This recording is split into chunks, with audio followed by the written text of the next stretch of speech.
Le 6 juin 1944 débute la libération de l'Europe. Après 5 années de conflit, le débarquement tant attendu en France a lieu. C'est l'opération Overlord. 2000 navires, donc plus de 800 navires de guerre et 12 000 avions. L'objectif des Alliés est d'ouvrir un nouveau front à l'ouest de l'Europe pour briser le Reich une fois pour toutes. La plus grande armada jamais rassemblée vient d'entrer en action. À ce moment-là, en une fraction de seconde, toute l'artillerie tire sur la côte. Le matin du 6 juin, 132 000 hommes débarquent sur 5 plages normandes. Omaha et Utah Beach pour les Américains, Juneau pour les Canadiens, Gold et Sword pour les Britanniques. 10 000 soldats alliés vont mourir ce jour-là, Américains, Canadiens, Anglais pour la plupart. Mais ce que l'on oublie souvent, c'est qu'il y avait parmi eux des Français. Bon, c'est heureux. On allait rentrer chez nous. Ce 6 juin 1944, ils étaient plusieurs centaines de Français libres à prendre part à ce combat décisif. Il y a d'abord les plus célèbres, les 177 bérets verts du 1er bataillon de fusiliers marins commando, sous les ordres du capitaine de corvette, Philippe Kiefer. Mon père, il avait envie de se battre, il avait vraiment envie d'être sur le front. Ils vont débarquer sur la plage de Rivabella, à l'ouest de Ouistreham. On était obligé de se jeter à l'eau. Et au bout de quelques minutes, Kiefer perd 25% de ses hommes. Leur objectif, atteindre et s'emparer de l'ancien casino devenu un imposant bunker, surmonté d'une redoutable pièce d'artillerie. Ça se fait à la mitrailleuse, à la grenade, voire au lance-flammes. Mais les commandos de Philippe Kiefer n'étaient pas les seuls Français d'Overlord. Plus méconnus, l'épopée des 36 Français du Special Air Service, parachutés derrière les lignes ennemies en Bretagne dans la nuit du 5 au 6 juin. Le but, c'est le sabotage, les voies ferrées, les routes, les ponts. Les SAS vont aussi former à la guérilla en quelques jours des milliers de maquisards et mener à leur côté l'une des plus héroïques batailles de la résistance. Nous, on montait à la grenade et à la mitraillette. Là, ça criait, ça pleurait, ça craquait. SAS français ou commando Kiefer, 2 unités d'élite tricolore. Un même objectif, libérer la France le 6 juin 1944.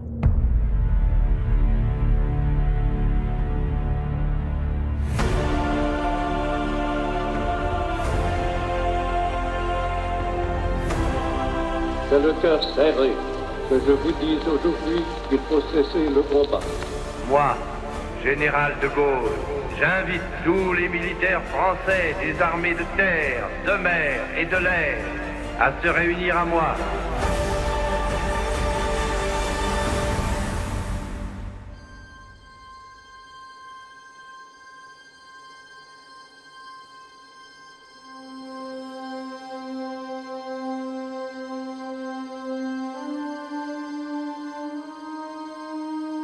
Ces Français du jour J partagent tous un point commun.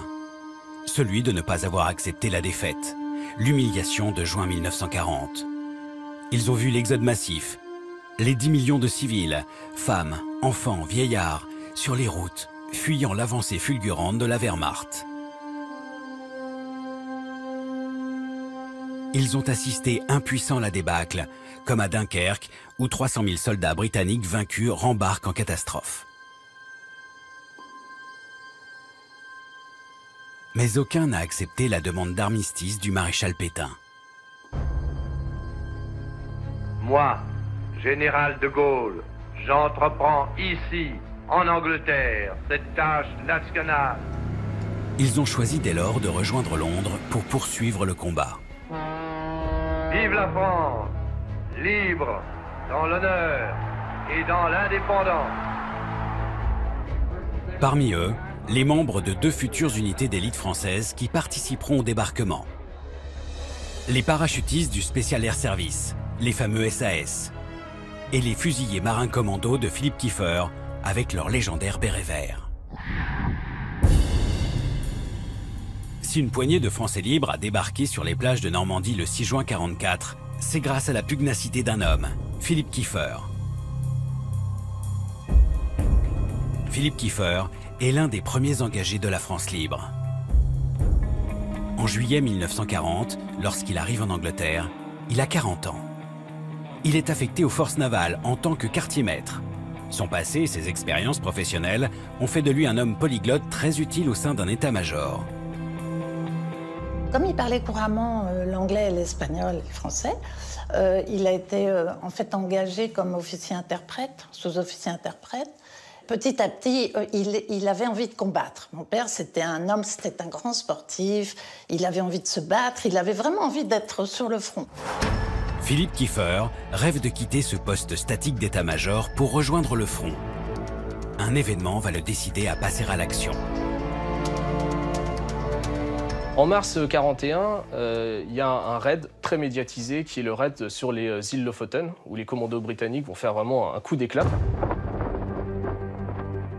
C'est l'une des premières opérations commando de l'histoire. Un raid surprise pour couler des navires de ravitaillement et détruire des usines stratégiques.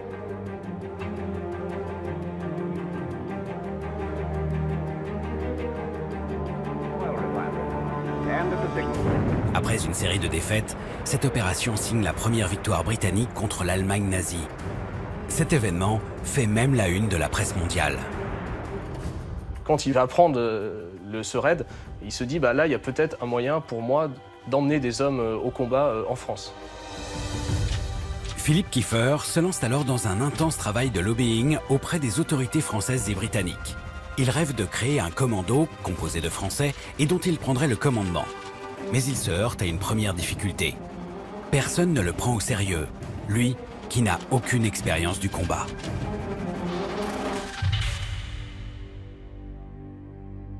Il n'a aucune légitimité. Déjà, Kieffer, c'est un type qui n'a aucune expérience militaire. Il n'a pas fait son service militaire, il arrive en 40, il a jamais manié une arme. Avant-guerre, c'est un personnage à 1000 lieues de ce qu'il va devenir. Il est né à Port-au-Prince, en Haïti. Son père était alsacien, un Alsacien qui s'était réfugié suite à l'annexion par l'Allemagne. Il passe son enfance en Haïti, il va faire une partie de ses études à Jersey. Et il est l'essentiel de sa carrière, il est banquier. Il travaille pour des banques américaines en Haïti, au point qu'il va devenir, en 1928, le vice-président de la Banque nationale de la République d'Haïti. Après plusieurs mois de tractation, l'ancien banquier reçoit en août 1941 l'autorisation du commandement français de combler la légitimité qui lui manque. Il part en formation chez les Royal Marines britanniques. Il va là tout apprendre du combat. Kieffer, après ses 6 mois de stage où il s'est illustré, est devenu officier fusilier. Et il n'a rien oublié de son projet de former un commando français. Il va commencer de manière un peu officieuse à arpenter les dépôts de la marine, les dépôts de l'armée de terre où des Français libres attendent d'être affectés. Et donc pour chercher des volontaires tout simplement, des premiers volontaires pour créer une compagnie de commando. Ceux qu'il va aller recruter sont ces jeunes volontaires qui ont rejoint la France libre et attendent avec impatience comme lui de combattre. Tous y trépignaient pour partir. Ils disaient, mais c'est dingue quoi, on est là, la guerre nous attend et on ne peut pas partir faire quelque chose pour notre pays, c'est fou. Il faut bien comprendre qu'en 41, 42, plus personne ne les attend ces gens-là. Les principales unités sont parties déjà combattre. Les fusiliers marins sont partis au Liban, en Syrie ou ailleurs. Et donc dans les casernes, il reste des gens là, qui viennent de se rallier au général de Gaulle, mais on ne sait pas trop quoi leur faire. Fin 1941. Après 1 an et demi d'acharnement, Philippe Kieffer reçoit le feu vert pour former sa première compagnie de commando. Mais il n'est pas au bout de ses peines. Car cette compagnie doit suivre désormais les stages commando. Et Kieffer, qui ne veut emmener avec lui que les meilleurs, va imposer une première sélection dont Hubert Faure se souvient. À 103 ans, il est l'un des 4 survivants du commando qui débarqua le 6 juin. C'était très difficile pour entrer au commando. Sur 100 qui se présentaient, il y en avait quelquefois 10 ou 15 qui étaient pris. En avril 1942, cette première compagnie est enfin constituée. Elle rejoint la très redoutée base d'Acknacarry en Écosse, l'école britannique des commandos. Ils arrivent à Spinbridge, qui est la gare en pleine campagne. Ils sont à 25 km du camp. Donc il y a des camions qui sont là, ils mettent leurs sacs dans les camions. Sauf qu'on se rend compte qu'il n'y a pas assez de camions. Et là, Charlie Vaughan, qui est le directeur de l'école des commandos, leur dit « Je sais que les Français sont de très bons marcheurs et très résistants. Le dîner est servi à 20h30 au camp, je vous attends. » Et c'est la première épreuve, il faut faire 25 km. Et les Français vont arriver avec un quart d'heure d'avance. Seuls les plus téméraires et résistants, au terme d'un stage très intensif de 4 semaines, auront le privilège d'être brevetés. En arrivant à Aknakari, déjà, il y a une mise en scène qui est faite pour les impressionner, c'est-à-dire que les Anglais ont mis des tombes à l'entrée du camp. Sur chaque tombe, il y a un panneau et c'est écrit « à installer son mortier trop près d'un arbre, à mal assurer sa corde de rappel ». Ce sont des exemples du sort qui peut les attendre si jamais ils ne font pas assez attention. Durant la formation, Kiefer ne bénéficiera d'aucun traitement de faveur. Il sera avec ses hommes sur un pied d'égalité. Il était heureusement à la base un grand sportif. Il pratiquait pratiquement tous les sports. Ça l'a beaucoup aidé parce qu'il avait 42 ans, alors que ses hommes en avaient 17, 18, 19, 20. Aknakari est un enfer pour tous ceux qui y passent. L'entraînement commando, ce sont d'abord des heures de corps à corps, le fameux close combat. Il y a aussi les multiples parcours du combattant. Sans oublier les séances de neutralisation de sentinelles, avec la fameuse dague des commandos. Tout est fait pour transformer cette troupe hétéroclite et inexpérimentée en unité de choc. Tous les jours, il fallait faire le 7000, c'est-à-dire 12 km plus ou moins, avec 30 kg sur le dos, et le faire en moins d'1 heure. Ceux qui ne pouvaient pas le faire étaient éliminés. Et pour être au plus près des conditions du combat, les hommes participent à de nombreuses manœuvres et déjà des opérations de débarquement. Mais celui auquel ils prendront part aura lieu 12 mois plus tard. Léon Gauthier, 96 ans aujourd'hui, est l'un des benjamins de la troupe. Vous savez, je vous commando, on s'entraîne à balles réelles. Ça vous passe au-dessus de la tête, avec des balles traçantes, des obus qui font beaucoup de bruit, qui ne sont pas dangereux, mais qui font beaucoup de bruit. Et on était très entraînés.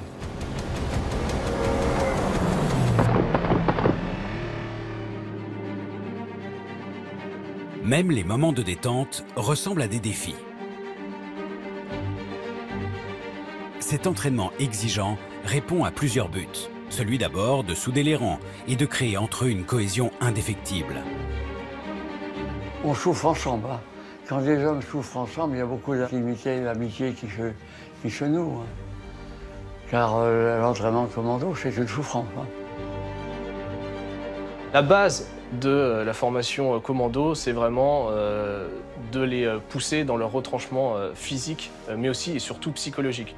On est là pour éliminer les plus faibles mentalement sur qui on ne pourra pas compter lors d'une opération. Au terme de 4 semaines, les Français reçoivent les attributs des commandos des mains de leurs instructeurs britanniques, avec la fameuse dague et le béret vert. Philippe Kiefer, sans aucune connaissance militaire au début de la guerre, est devenu le Pacha, comme on l'appelle, le chef incontesté d'un commando français qui s'apprête à entrer dans la légende. C'était un bon commandant.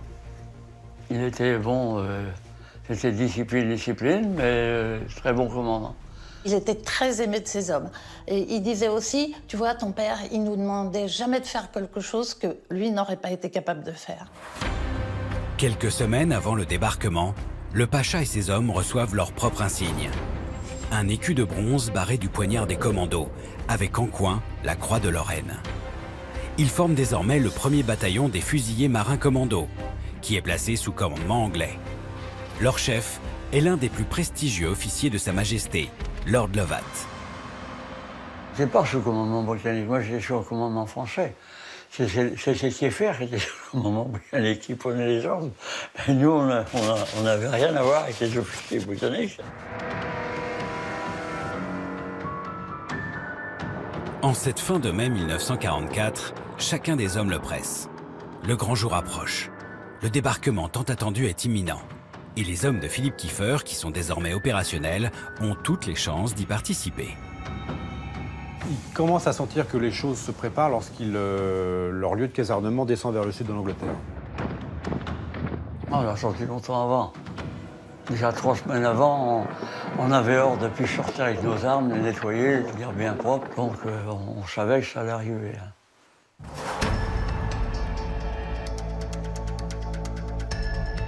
À partir du 25 mai 1944, les commandos français sont conduits au camp de Titchfield, où on va les mettre au secret. Et à partir de ce moment-là, ils ne pourront plus sortir. On n'avait pas le droit, naturellement, d'avoir le moindre contact avec l'extérieur, sous peine de se faire tirer dessus par les sentinelles. Les Anglais convoquent Kiefer et les cadres de son bataillon. Les hommes de la troupe sont, eux, tenus à l'écart. Les officiers et les sous-officiers sont mis devant des cartes anonymes du débarquement, donc où les lieux sont renseignés par des noms de code.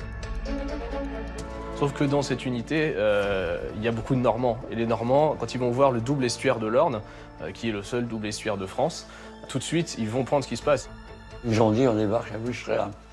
Alors quand ils ont dit ça, on a reçu les recommandations des officiers britanniques de ne pas nous divulguer à nos camarades britanniques. S'ils doivent rester silencieux, c'est pour garder ce secret que le haut commandement allié cultive depuis des semaines. Eisenhower mise sur la surprise. Les Allemands attendent le débarquement dans le Nord-Pas-de-Calais, pas en Normandie. La moindre fuite pourrait faire capoter l'une des plus vastes et audacieuses opérations militaires de tous les temps, le débarquement du 6 juin 1944.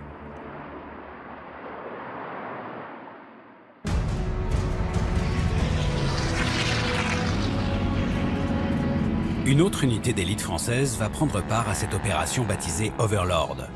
Encore moins connus que les commandos Kiefer, ce sont les paras de la France libre. Comme les fusiliers marins, ces paras doivent leur existence à l'entêtement d'un homme, Georges Berger, qui obtient du général de Gaulle en septembre 1940 la création de la première compagnie de l'air. Comme les hommes du commando Kiefer ont intégré les Royal Marines britanniques, eh bien, Berger a obtenu que sa première compagnie d'infanterie de l'air intègre les SAS.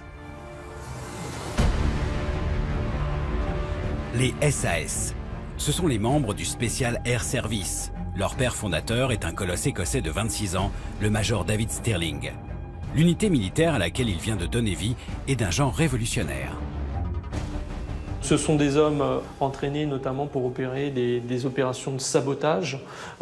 C'est la technique, on appelle ça du hit and run, qui est la technique des commandos aussi, c'est-à-dire on frappe et on disparaît ensuite.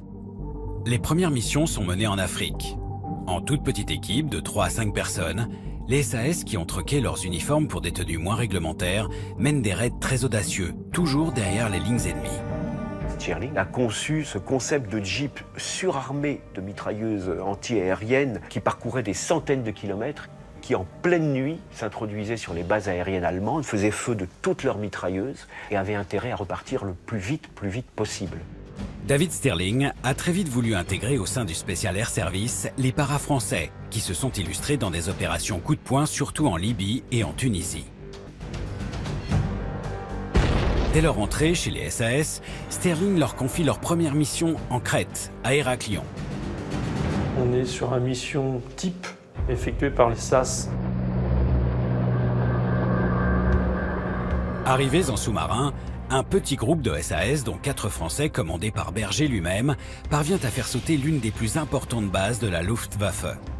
C'est un fait d'armes retentissant pour les Français et un revers pour les troupes de l'Afrika Korps de Rommel, qui comptaient sur cette base pour leur ravitaillement.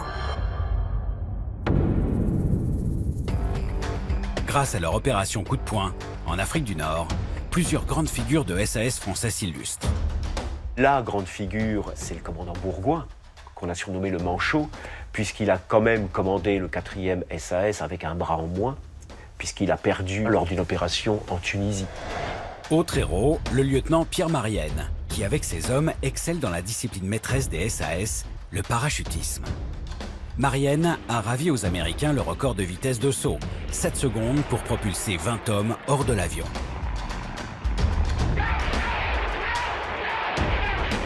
Le précédent record était établi à 10 secondes.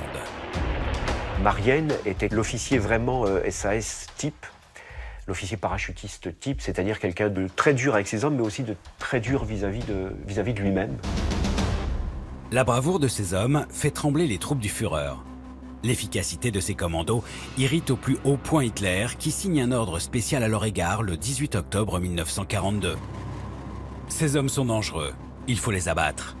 Je rendrai responsables devant le Conseil de guerre tous les commandants d'unités qui n'exécuteront pas cet ordre. tous les hommes suspectés d'être des commandos, qu'ils soient britanniques, américains ou français, donc n'avaient le droit à aucune forme de jugement. On les exécutait sommairement. Les SAS sont devenus des hommes à abattre. Mais ils ne le savent pas encore lorsque le général Montgomery leur annonce qu'il a besoin d'eux pour le débarquement. Montgomery, qui n'est pas britannique pour rien, leur a dit les Français, ce que j'attends de vous, faites aussi bien qu'en Libye. Si Montgomery, qui commande toutes les forces terrestres d'Overlord, est venu les voir, c'est parce qu'il cherche une unité d'élite pour une mission vitale. La terreur des Alliés est que les forces allemandes stationnées sur les côtes fassent route vers la Normandie. 150 000 hommes sont dans le Pas-de-Calais, 150 000 autres en Bretagne. Il faut qu'ils y restent à tout prix. Pour le Nord-Pas-de-Calais, les Alliés ont mis en place une formidable opération de manipulation baptisée Fortitude. Tanks gonflables, armées fantômes et fausses informations ont pour objectif de laisser les troupes allemandes stationnées dans le nord en alerte. Pour la Bretagne, les Alliés ont prévu de parachuter des SAS français par petits groupes pour saboter les voies de communication et mener des embuscades, afin de retarder le départ des Allemands vers les plages.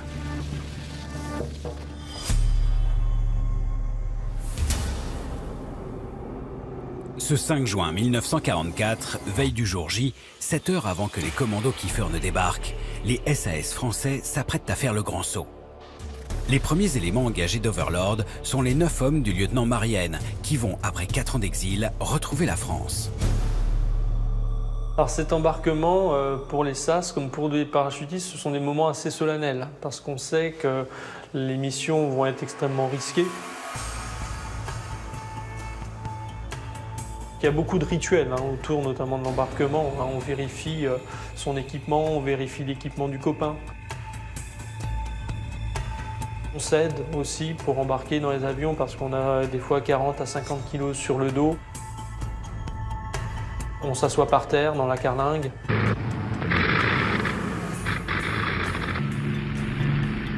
Et puis justement le temps du vol, on regarde dans les hublots, on essaye de voir ce qui se passe à l'extérieur.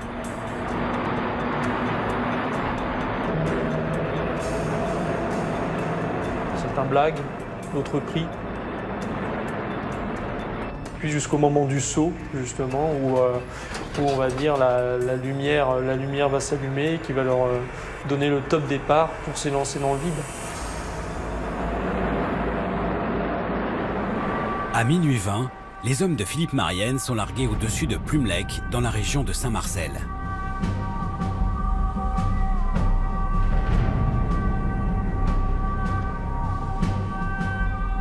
Ce qu'ils ignorent, c'est que leur parachutage à proximité de ce moulin ne passe pas inaperçu. Ce moulin a été transformé depuis juin 1940 en observatoire pour la Luftwaffe, c'est-à-dire l'aviation allemande. Et ce soir-là, la sentinelle de garde va apercevoir les corolles des parachutes. Sans savoir qu'ils sont déjà traqués, les hommes de Pierre Marienne, une fois regroupés, partent à la recherche d'un objet vital qu'ils ont égaré pendant le parachutage. Marienne, il a une malle avec lui, une malle qui comporte 9 millions de francs destinés à la résistance française. Parce qu'il faut bien entretenir cette armée des ombres. Mais Marienne, avant de partir à la recherche de cette fameuse malle, va laisser ses 3 radios pour envoyer un message à Londres et en protection, en sécurité, il leur adjoint le caporal Émile Bouétard. Une malle qui ne sera jamais retrouvée. Car 20 minutes après avoir touché le sol, le caporal Émile Bouétard tombe nez à nez avec une patrouille allemande.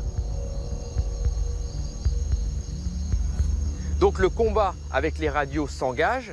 Marienne donc revient tout de suite immédiatement porter main forte à ses radios, mais il se rend compte que la puissance d'un bataillon georgien, Marienne ne peut absolument rien faire.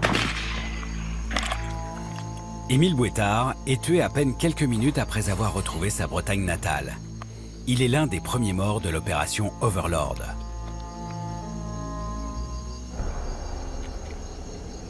La mission commence mal pour Marienne et ses hommes qui prennent la fuite et trouvent refuge dans une bergerie afin d'y passer la nuit en sécurité.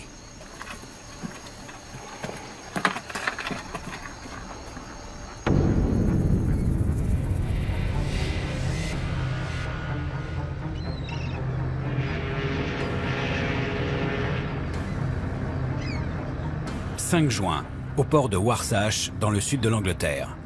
En début d'après-midi, les commandos sont rassemblés par Philippe Kiefer, une dernière fois avant la bataille. Kiefer nous avait dit dans le camp avant de partir, vous savez ce qui vous attend, vous avez lu les plans. Hein, bon, vous savez qu'il n'y a peut-être pas 10 d'entre vous qui reviendront intacts. Si vous ne voulez pas partir, vous venez me voir, je ne vous en voudrais pas. Tout le monde est parti. À 16 h, comme leurs homologues américains ou anglais, les 177 Français embarquent. Ils ont embarqué à bord de 2 barges, la 523 et la 527, à destination de Ouistreham-Rivabella.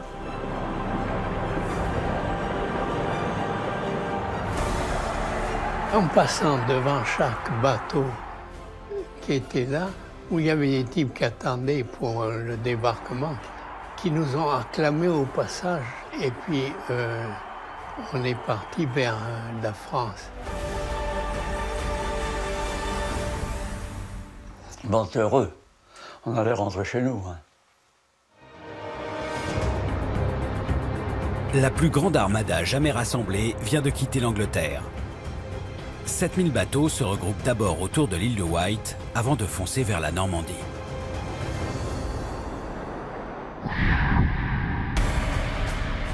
Direction Sword Beach, la plage la plus à l'est de tout le débarquement.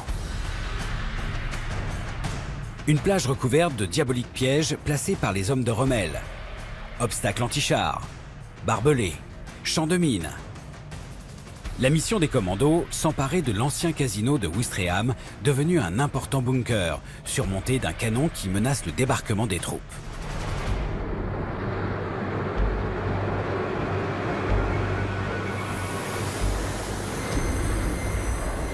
La traversée est pénible, le temps maussade, la houle forte.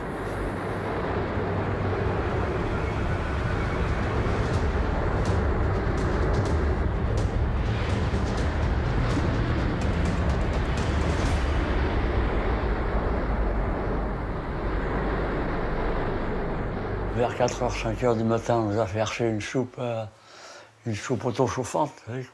La mienne était à la tortue, j'ai foutu par-dessus bord, c'était dégueulasse. Vers 5 h, tous les bateaux stoppent brutalement.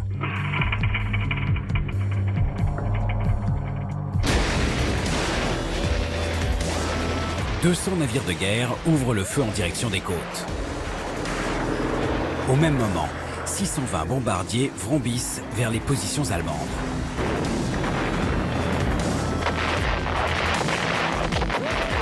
Ils assistent à la canonnade, ils sont dessous, c'est-à-dire que les croiseurs qui sont derrière eux balancent leurs obus par-dessus.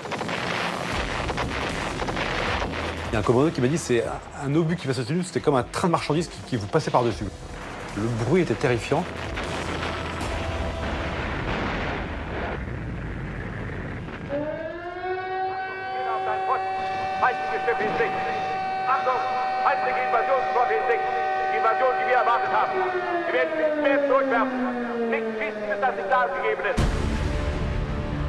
7h10.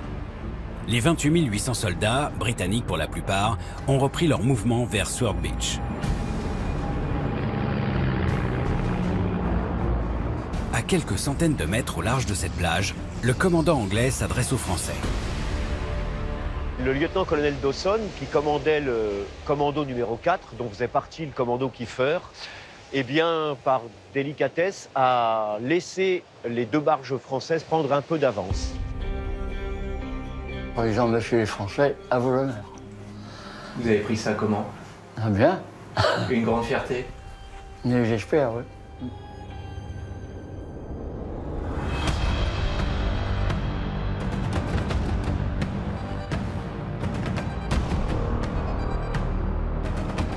Un honneur confronté immédiatement à la défense allemande, pas suffisamment mise à mal par les bombardements alliés. Et il va falloir beaucoup de courage aux hommes du commandant Kiefer pour enfin mettre les pieds sur le sol français. À 7h30, les 2 barges, avec nos 177 Français à bord, touchent enfin les côtes de France. Quand ils arrivent sur la plage, il y avait une unité qui devait, le 2e bataillon du East Yorkshire Regiment, devait débarquer et ouvrir une brèche dans les barbelés, dans le champ de mines. Sauf que ce bataillon s'est retrouvé face aux canons allemands, aux mitrailleuses, et ils vont être littéralement décimés. Ce qui fait que quand les Français arrivent sur la plage, la brèche n'est pas ouverte, mais il y a un char qui est en feu et il y a plein de cadavres sur la plage. Sur la plage, malgré les blessés, les obstacles et le déluge de feu, les hommes n'ont qu'un seul devoir. On a couru, on avait hâte de courir sur la plage. Plus vous approchez des blocos, plus le tir se restreint. Quand vous êtes sur le mur du blocos, c'est vous qui avez la vie belle. Hein. Vous lancez des grenades par les meurtrières. Hein. Il faut bien savoir que les Français débarquent, mais derrière eux, 3 minutes, 4 minutes derrière, ça arrive aussi. Donc il y a des 3e, 4e vagues, donc ça va très vite. Donc il ne faut pas rester sur la plage pour ne pas l'encombrer.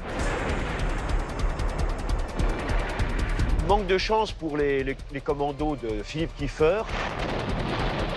Un obus a touché de plein fouet l'avant de la barge 527, détruisant les 2 passerelles et blessant plusieurs personnes, dont les officiers. Hubert Faure était à l'intérieur de ces barges de débarquement. On était obligé de se jeter à l'eau. Il y avait beaucoup de blessés. Et moi, j'ai perdu, là, sur la plage, tout de suite, j'ai perdu toute une section. Au bout de quelques minutes, Kiefer il perd 25% de ses hommes. Voilà, c'est quand même des chiffres assez importants. C'est un peu comparable à ce qui s'est passé sur Omaha Beach. Effectivement, on n'est pas dans la même ampleur du volume des hommes, mais en termes de taux de perte, 25%, c'est énorme. 30 blessés et 3 morts. Les premières pertes françaises du débarquement, Raymond Duménoir, Raymond Flèche et Jean Rousseau n'auront fait que quelques mètres sur les plages françaises. Les bérets verts en file indienne foncent désormais vers le haut de la plage, un champ de mines. Les hommes courent plus vite qu'ils peuvent pour atteindre le haut de la plage, pour atteindre les barbelés qui vont être coupés à la tenaille par les commandos qui vont s'engager. Ils vont se dire tant pis, si on reste sur la plage, on se fait tuer. Donc on traverse le champ de mines, on prend le risque et miraculeusement, entre guillemets, aucun ne va être tué, aucune mine ne va sauter. Comme il avait fait très mauvais temps les 24 heures précédentes, ce qui d'ailleurs a différé le débarquement, on imagine que les mines ont reçu du sable, de l'humidité, si vous voulez, ce qui a détérioré leur système de mise à feu. La traversée de la plage sous un feu nourri et le champ de mines ne constituaient que les premiers obstacles. Les commandos foncent ensuite vers une ancienne colonie de vacances, où ils se délestent d'une partie de leur barda pour pouvoir reprendre le combat. Leur objectif est désormais le Casino, à 1,8 km. Pour l'atteindre, le commando se scinde en 2. La troupe 1, avec le commandant Kiefer, s'engouffre route de Lyon. La troupe 8, menée par Alexandre Loffy, s'engage en suivant le littoral. La troupe 8, elle a cette mission de neutraliser toutes ces défenses. Ça se fait à la mitrailleuse, à la grenade, voire au lance-flammes. Puisque vous comprenez bien que les commandos ne peuvent pas attaquer le Casino s'ils risquent d'être pris à revers par les Allemands qui se trouvent sur la plage. La troupe 8 progresse à grand-peine. Les combats sont acharnés. 2 hommes sont tués par des snipers, le lieutenant Hubert et le commando là-bas. À l'intérieur de Ouistreham, la troupe 1 du commandant Kiefer parvient avec moins de difficultés aux abords de l'objectif. Les hommes s'élancent vers le bunker du Casino. Mais ils sont bloqués par un obstacle qu'ils n'avaient pas repéré sur les cartes. L'accès du Casino est empêché par un énorme fossé anti-char, infranchissable, et puis surtout par un mur en chicane qui interdit tout accès vers le Casino. En attendant que Kiefer trouve une solution, un premier assaut est lancé. Donc les commandos décident quand même d'y aller. Le premier à s'engager est Rollin, mais il est tué d'une balle en pleine tête. Le médecin capitaine Lyon court pour lui porter secours. Il est à son tour tué d'une balle en plein cœur. Et l'infirmier du groupe, Gwenel Bolloré, ne peut que constater qu'il vient de perdre 2 camarades, donc les commandos refluent. Plusieurs commandos de la troupe 1 montent alors au premier étage d'un immeuble, dont Hubert Faure, accompagné d'Émile Renaud, Objectif, neutraliser le canon allemand. Sur les canons de 37, il y a le bouclier, mais entre le bouclier et on peut voir le tireur. Alors j'avais un type qui était un tireur d'élite. J'avais dit, écoute, tu descends le tireur. Malheureusement, il a tiré une balle qui a été perdue, mais l'autre avec son canon ne l'a pas oublié. Il a été tué comme ça. Renaud, il s'appelait. La prise du casino est compromise, surtout que la troupe 8 est toujours bloquée. Mais quelques instants plus tard, les bérets verts sont surpris par le vacarme d'un engin mécanique. C'est Philippe Kieffer. Kieffer va dérouter un char. Il va conduire ce char devant le casino, ce qui va permettre de faire taire les défenses allemandes. On débarque à 7h20, à 11h30, tout était fini. Ça s'est passé vite pour vous ou ça s'est passé comme une éternité? Bah oui, ça s'est passé rapidement. J'étais surpris qu'il soit déjà 11h30.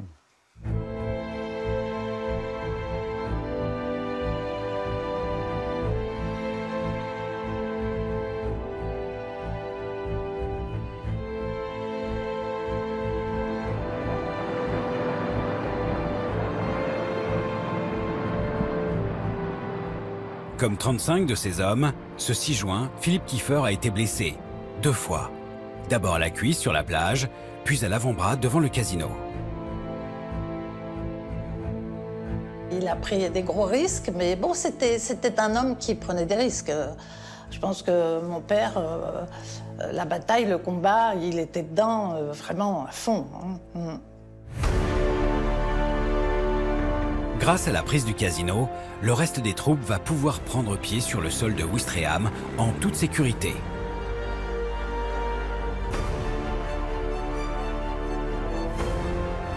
Pour les hommes de Kieffer, après des années d'exil, c'est le temps des premières retrouvailles avec la population française.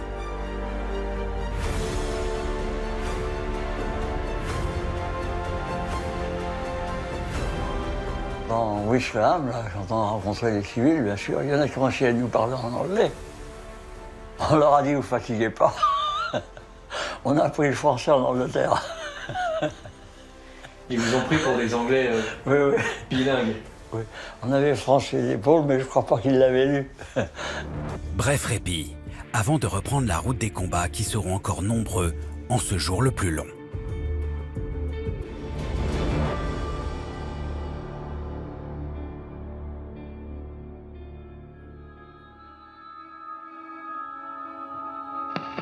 Au même moment, à 230 km de là, pour les autres Français engagés dans la bataille, les SAS du lieutenant Pierre Marienne, qui ont été parachutés la veille, la situation est toujours critique. La traque allemande, dont ils sont l'objet, les empêche de mener leurs opérations de sabotage. Marienne décide alors de changer de plan.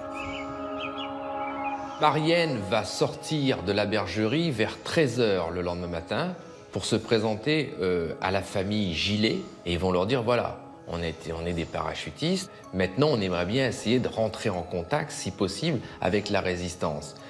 Et Gillet, qui n'est pas résistant, mais qui est un vrai sympathisant à la résistance, dit écoutez, je vais prendre contact. Marienne et ses hommes sont conduits dans la lande bretonne, où ils sont stupéfaits de trouver des centaines de résistants prêts à en découdre. Alors que Londres pensait que la résistance morbihanaise avait été détruite, et c'est vrai qu'elle a été décapitée au printemps 1944, mais s'est relevée assez vite, Marienne se rend compte que c'est un véritable camp organisé. C'est le maquis de Saint-Marcel. Il s'étend sur plus de 800 hectares. Le PC est situé ici, à la ferme de la Nouette. Nous avons des cordonneries, une boucherie, des boulangers, une infirmerie. Et Marienne, d'un seul coup, se rend compte qu'il y a une possibilité énorme et surtout que le colonel Maurice, le patron départemental du Morbihan, lui dit qu'il dispose d'une réserve énorme d'hommes, qui peut mobiliser tout de suite 3000 résistants qu'il va amener sur le camp de Saint-Marcel. Les SAS établissent aussitôt leur quartier général dans cette ferme et envoient un message à leur chef basé à Londres pour leur rendre compte de la situation. Les supérieurs hiérarchiques de Marienne lui demandent de changer de mission. Fini les sabotages, les SAS vont devenir les instructeurs de ces maquisards.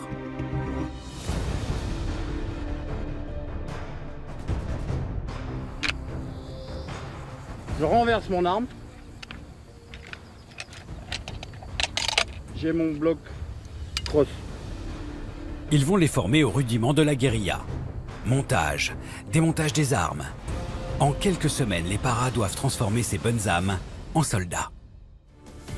Pour les aider, d'autres SAS sont parachutés en renfort toutes les nuits, dont le commandant Bourgoin qui prend depuis la ferme de la Nouette la direction des opérations. Quand le commandant Bourgoin va arriver, le premier mot qu'il dit, mais qu'est-ce que c'est que cette kermesse? Parce qu'on joue de la musique, parce que les enfants sont là, habillés en dimanche, parce que les femmes viennent pour assister au parachutage. On est dans quelque chose d'absolument hallucinant. Et on va tout de suite baptiser le camp de Saint-Marcel la Petite France, parce que pour tous les gens, c'est la libération avant l'heure, par l'arrivée de ces gens qui descendent du ciel, et pour eux, la guerre est finie.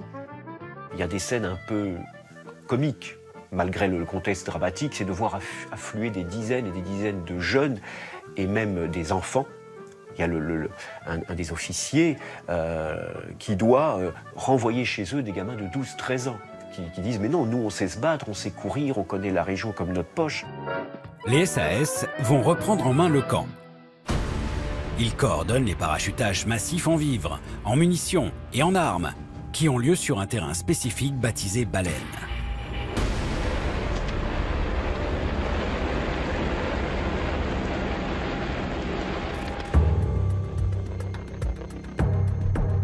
Ce sont des fois plusieurs centaines de conteneurs. Il y a une nuit, donc plus de 700 conteneurs vont être largués. Car il faut nourrir, fournir armes et munitions à ces milliers d'hommes cachés dans la lande bretonne. Et dans le même temps, on va commencer justement à mener des opérations de guérilla. Puisque la mission première est d'entraver le mouvement des troupes allemandes. Mais ces opérations de sabotage et ces parachutages à répétition commencent à attirer l'attention des Allemands. Un fait va les décider à déclencher l'offensive.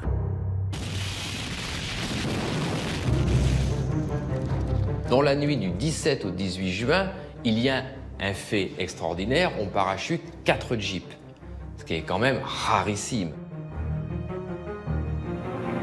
Mais ce même soir, cette même nuit, un pilote de la Royal Air Force va confondre les lumières de la zone de parachutage Baleine avec les lumières de la gare du Roc Saint-André où un régiment allemand est en partance pour la Normandie. Et le malheureux pilote va larguer et les conteneurs et son stick de parachutiste sur le Roc Saint-André. Alors évidemment, les Allemands qui se doutaient quand même qu'il se passait quelque chose vont finalement réagir. Au matin du 18 juin, la Wehrmacht entre en action contre le maquis de Saint-Marcel. Plusieurs milliers d'Allemands, équipés de chars et d'armes lourdes, vont affronter près de 2500 maquisards. Marcel Bergamasco était devant le PC du camp de Saint-Marcel lorsque les combats ont débuté. Tout d'un coup, j'entends boum, grande déflagration, et puis après, suivi de fusil mitrailleur.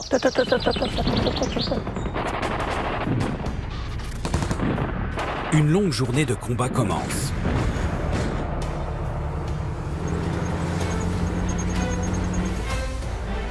Ce que les Allemands ne savent pas, c'est que les maquisards, en plus de leur nombre, sont encadrés par des troupes d'élite, ce qui leur permet de repousser 5 assauts successifs.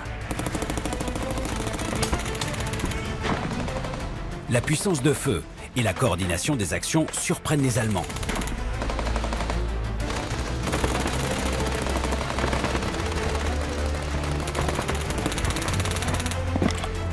En milieu d'après-midi, malgré la vaillance de leurs hommes, le commandant Bourgoin et le capitaine Marienne réalisent que le camp est encerclé. À ce moment-là, la pression est très forte sur le camp. Et le commandant Bourgoin demande par radio l'intervention de la chasse américaine.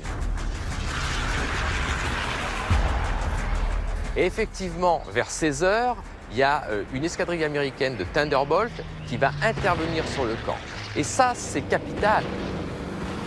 les Allemands comprennent qu'ils ont affaire à des forces conséquentes qui sont inscrites dans les ordres du débarquement de Normandie. Les Allemands décident alors de faire de Saint-Marcel une priorité. La soirée, les Allemands nous attaquent par en haut, là. On les voyait dans le grain qui descendait, c'était un champ d'orge juste devant. On voyait le champ d'orge qui à la gauche, à droite, oh, ils sont pas loin, Puis ça, les nerfs, hein, prêts à... mais pas le droit de tirer. 6 mecs sont arrivés à quelques dizaines de mètres de nous quand on a ouvert le feu. Ça a craqué. Là, ça criait, ça pleurait, ça. Voilà. Nous, on montait à la grenade et à la mitraillette, ou machin, tout ça, et on criait dans le grain. On arrosait, quoi. L'assaut est repoussé. Mais la situation devient intenable pour les SAS et les maquisards qui ne pourront pas résister à un nouvel assaut. Lorsque la situation vraiment devient critique sur un plan militaire, les maquisards et les SAS vont évacuer la base et finalement lorsque les Allemands se rendent maîtres de la position, il n'y a plus que des blessés finalement qui pour la plupart aussi seront exécutés. Le bilan est lourd. Côté français, 28 morts, 60 blessés, 15 prisonniers. Chez les Allemands, entre 300 et 600 soldats tués. Une chasse à l'homme commence. La Wehrmacht, après avoir interrogé des prisonniers, sait qu'un officier SAS a coordonné toutes les actions qui leur ont tant causé de pertes. Les Allemands recherchent Marienne parce qu'ils savent que c'est le patron. Donc c'est l'homme à abattre. C'est la priorité absolue des Allemands. La traque est confiée à un collaborateur de la première heure, Maurice Zeller. Aidé par la Wehrmacht, il retrouve la trace de Marienne et de ses hommes le 12 juillet à l'aube. Les fugitifs ont trouvé refuge dans une ferme près de Plumelec.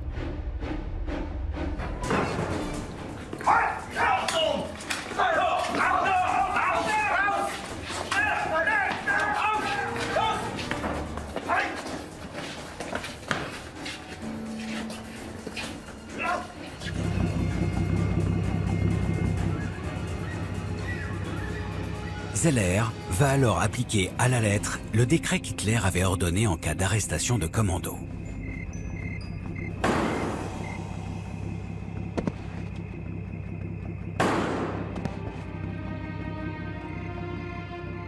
Ça a été un coup très dur pour les SAS. Le lieutenant Pierre Marienne était vraiment un officier emblématique. Et c'était un élément fondamental du dispositif SAS français.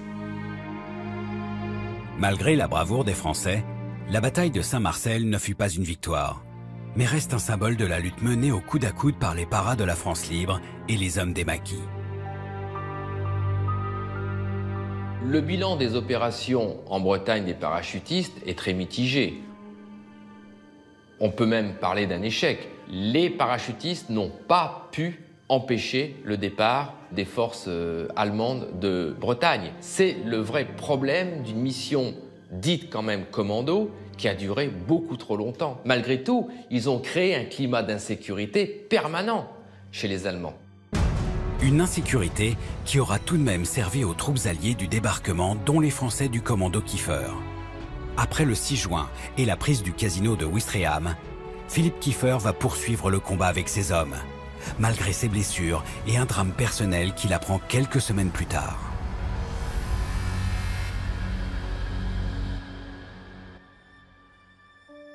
J'ai un frère qui est mort fusillé par les Allemands parce qu'il était dans la résistance. Et il a été fusillé, mon père a débarqué au mois de juin, Claude a été assassiné au mois d'août. Pour mon père, ça a été terrible aussi. Donc voilà, son seul et unique fils est mort, tué par les Allemands. Dès la libération, le commando de Philippe Kiefer et les unités SAS françaises sont dissoutes. Ces Français du jour J tombent alors pour longtemps dans l'oubli. ce ne sont pas des hommes, en général, qui voulaient absolument des médailles, mais je pense que c'est au moins la moindre chose qu'on leur devait, parce que beaucoup d'entre eux, en plus, ont eu des problèmes de travail après la guerre. Non. Ils sont partis, c'était des enfants. Ils sont revenus, c'était des hommes. Ils n'avaient aucune formation, rien. Beaucoup d'entre eux ont eu beaucoup de mal à se débrouiller dans la vie ensuite. Et ça c'est pas bien. Je trouve que là, la France les a abandonnés. Il n'y a pas que les commandos, tous les Français libres sont tombés dans l'oubli. Hein. Les Français qui avaient rejoint De Gaulle des 40, 41, 42, tout changé dans l'oubli. Hein. Que De Gaulle ne fasse rien pour nous, je comprends. Il avait quelque chose à remettre en place, la France. Alors on comprend qu'il n'a pas pu s'occuper de nous. C'est revenu quand qu'on s'occupe de vous? Jamais.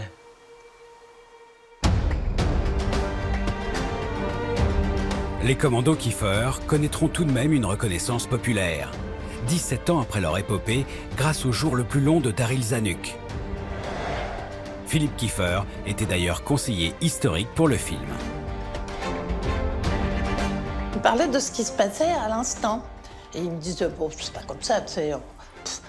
Ils brûlent des pneus pour faire de la fumée noire, mais c'était pas ça du tout. Et puis il disait, mais non, mais ça, c'était pas comme ça. Alors je vais lui dire.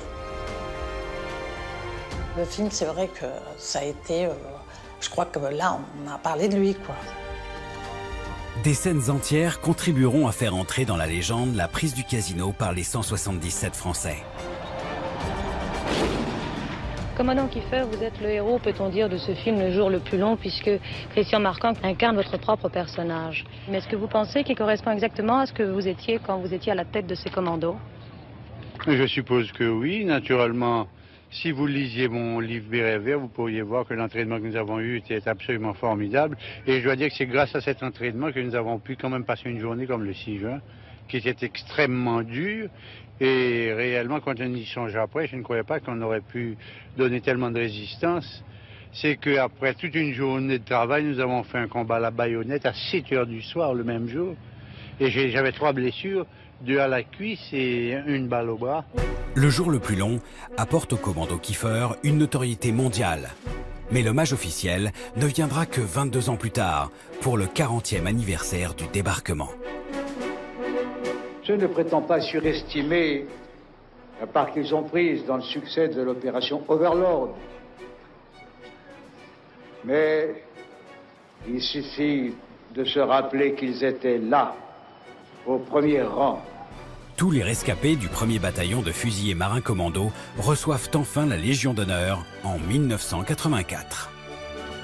Dans la marine, une unité fondée en 2008 a même repris le nom de Commando Kiefer. Il fallait un nouveau commando. Bon, moi j'étais très touchée, c'est vrai que c'était formidable, c'était une reconnaissance de plus. Il faut bien comprendre que pour les commandos marines actuels, et même les fusiliers marins dans leur ensemble, l'épopée de Kiefer, c'est vraiment un mythe fondateur. C'est un corps qui a toujours porté la mémoire de ce commando. Quant au SAS, peu d'éloges pour ses ancêtres des forces spéciales qui ont toujours entretenu le culte du secret. C'est le premier régiment de parachutistes d'infanterie de marine, basé à Bayonne, qui a repris leur savoir-faire et honore désormais leur devise « Qui ose, gagne ».